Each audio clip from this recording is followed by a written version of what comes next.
Doktor, diş implantı əməliyyatı necə aparılır, neçə mərhələdən ibarətdir?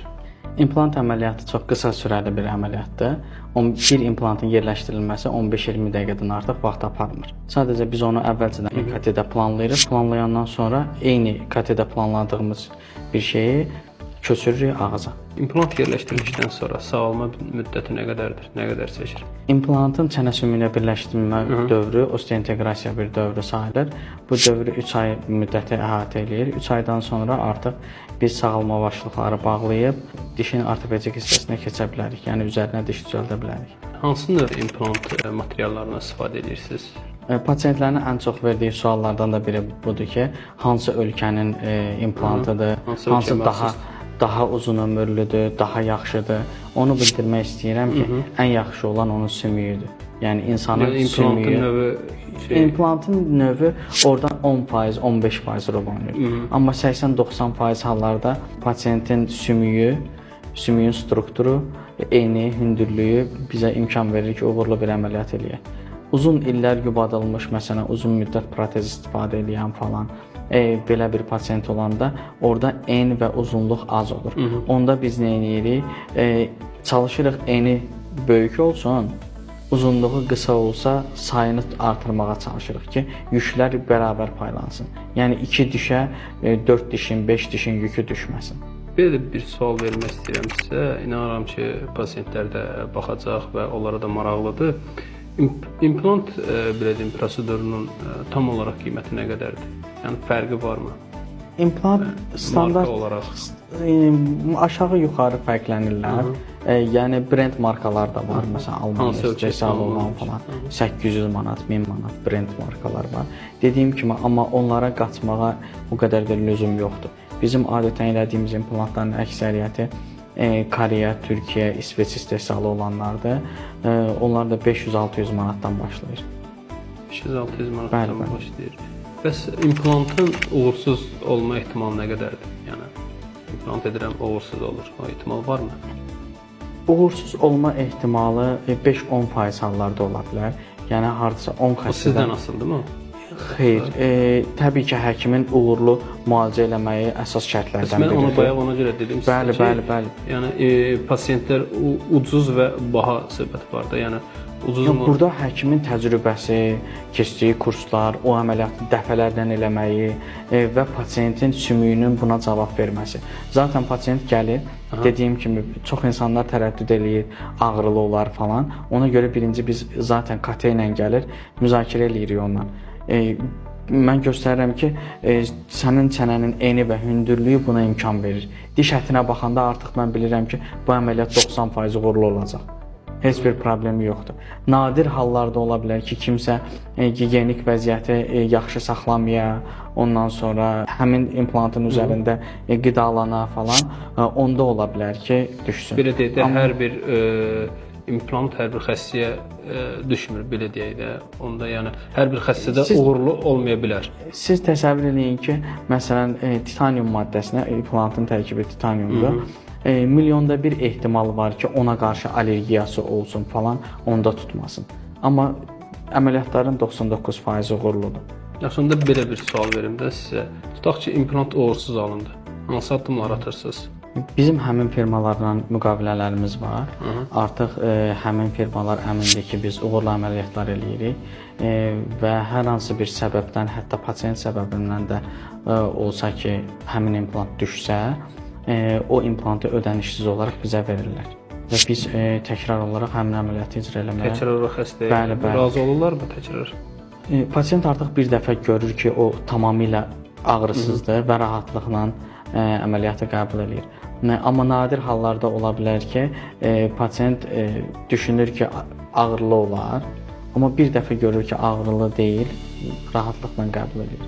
İmplantın uzun ömürlü olması üçün necə qulluq etməliyik? Bunun üçün ən yaxşı ilkin növbədə, əgər dişiniz çəkildi, 3-4 ay ərzində, 3-4 ay keçsin, yeni sümük əmələ gəlsin və orada diş əkilsin.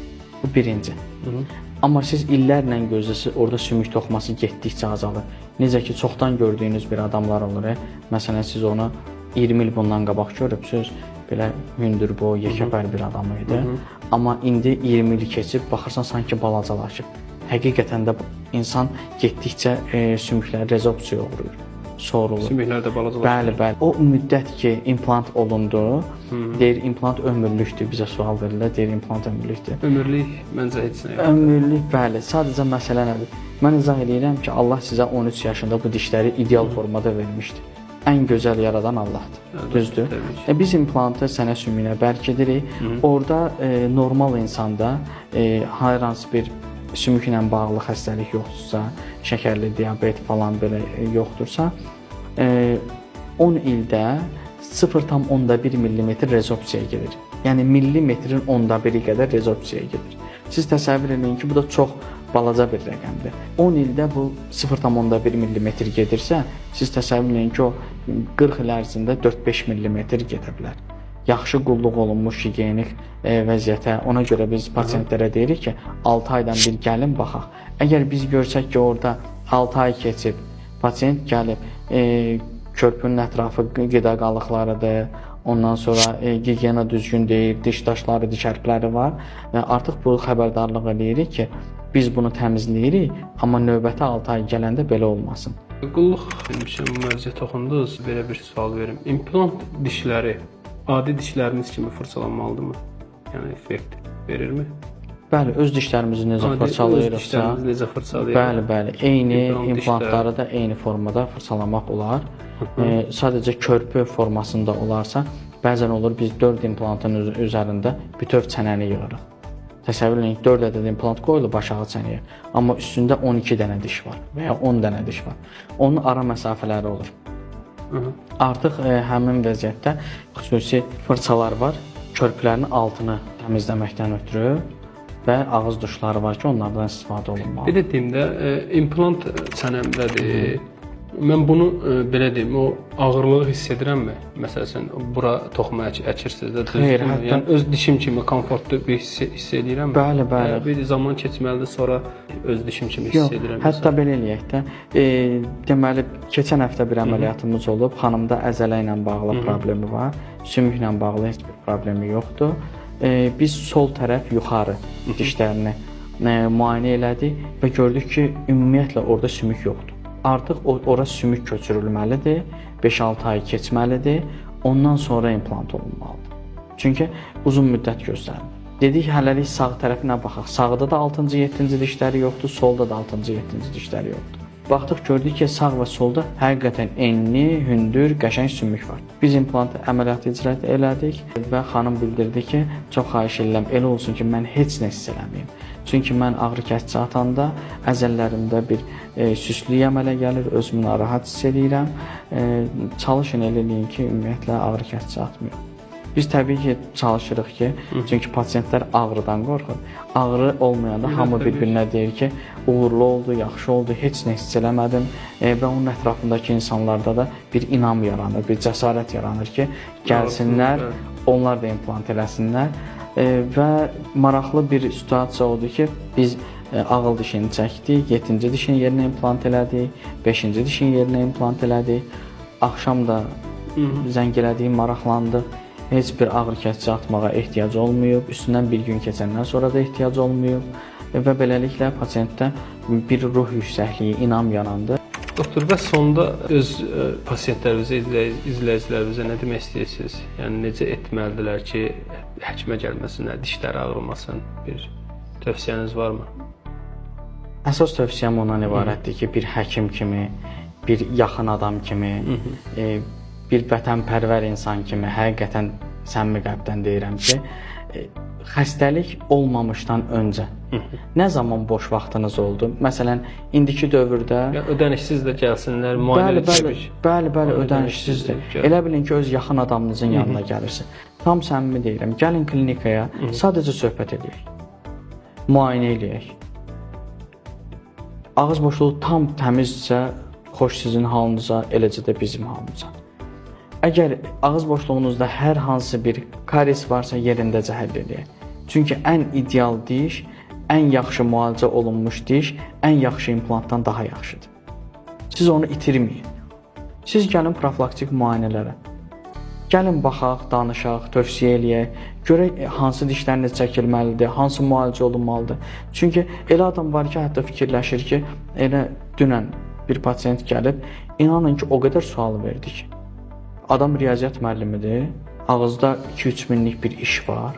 Adam düşünür ki, mən bu vəsaiti verirəmsə, ətraflı müayinə eləsinlər məni, ətraflı informasiya versinlər. Mən bəlkə 5-ci, 6-cı həkim idim, ona məlumat verirdim. O sizin bir sözünüzlə deyirsiniz, düzgün bir müayinə, düzgün diaqnoz müalicənin yarısıdır. Hə, siz ətraflı insanlar çoxu da qorxudan və ya eləsi var maddi problemi var. Məsələn deyir, nə vaxt falan qədər pulum olar, onda gələrəm. Ehtiyac yoxdur. Zaten əgər tutaq ki, məsələn sizin 4 dənə dişiniz iltihablıdır, şişir, siz gözləyirsiniz ki, mən nə vaxtsa çəkdirərəm, nə vaxtsa əkdirərəm. Elə çünki bu proses zaten uzun sürəli prosesdir. Mən o iltihablı dişin yerinə implantı dərhal qoya bilmərəm. Yaş həddi varmı? Yaş həddi, minimum yaş həddi var 18 yaş. Hə, çünki 3 sənə sistemi hələ tam formalaşıb, bitməsi müddəti 18 yaşa qədərdir. Əslində 16-dır, amma biz skeletal yaş başqadır, pasport yaşı başqadır. İşimizi sığortalı tutmaqdan ötürü 18 deyirik. Amma 70 yaşında adam belə 2-3 ay bundan öncə eləmişsiniz. Bəli, 4 implant. Çox adam 3 sənə protezini saxlaya bilir, alt çənəni saxlaya bilmir. 4 implantın üstünə protezi vermək olur. Rahat, qəşəng, səliqəli yeyirlər. Təşəkkür edirəm doktor, bir daha gəldiyiniz üçün, əziyyət çəkdiniz. Çox sağ olun, dəvətimizi qəbul elədiniz. Sağ olun, var olun. Çox sağ olun, təşəkkür edirəm.